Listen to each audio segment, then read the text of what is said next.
വളരെ വേദനിപ്പിക്കുന്ന മറ്റൊരു വാർത്തയും ഇന്ന് സംഭവിച്ചത് പാലക്കാടാണ്. അട്ടപ്പാടിയിൽ നാടിനെ കണ്ണീരിലാഴ്ത്തി 2 പിഞ്ചോമനകൾക്ക് ദാരുണാന്ത്യം. പാതി പണി കഴിഞ്ഞ വീടിന്റെ ഭിത്തി തകർന്നു വീണാണ് കുഞ്ഞുങ്ങൾ മരിച്ചത്. 7ഉം 4ഉം വയസ്സുള്ള കുട്ടികളാണ്, സഹോദരങ്ങളാണ് മരിച്ചത്. പരിക്കേറ്റ ബന്ധുവായ 6 വയസ്സുകാരി ചികിത്സയിൽ തുടരുകയാണ്. വീട്ടിൽ മുകളിൽ കളിക്കാൻ പോയി, അങ്ങനെ ബാർപ്പ് എങ്ങനെ പൊട്ടിപ്പോയി, അങ്ങനെ 2 കുട്ടികളും പോയി, ഒന്നുണ്ട്. പാലക്കാട് അട്ടപ്പാടി കരുവാര ഊരിലാണ് ദാരുണമായ സംഭവം. സഹോദരങ്ങളായ ആദിക്ക് 7ഉം അജുനേഷിന് 4ഉമാണ് വയസ്സ്. ബന്ധുവായ അഭിനയ എന്ന 6 വയസ്സുകാരി പരിക്കേറ്റ് ചികിത്സയിലാണ്. അപകടം നടന്ന വീടിന്റെ തൊട്ടടുത്താണ് കുട്ടികളുടെ വീട്. 8 വർഷമായി വീട് ഉപയോഗശൂന്യമായി കിടക്കുകയാണ്.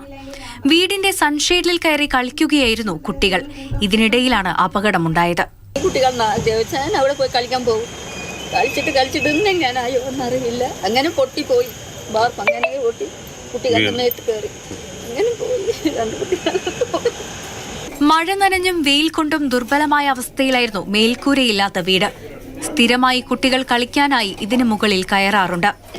മുക്കാലിയിൽ നിന്നും 4 കിലോമീറ്റർ വനത്തിനകത്തുള്ള ഊരിൽ നിന്ന് വനം വകുപ്പിന്റെ ജീപ്പിലാണ് കുട്ടികളെ ആശുപത്രിയിലെത്തിച്ചത്. കുട്ടികളുടെ മൃതശരീരം കോട്ടത്തറ ആശുപത്രി മോർച്ചറിയിലാണ്. മാതൃഭൂമി ന്യൂസ്, പാലക്കാട്.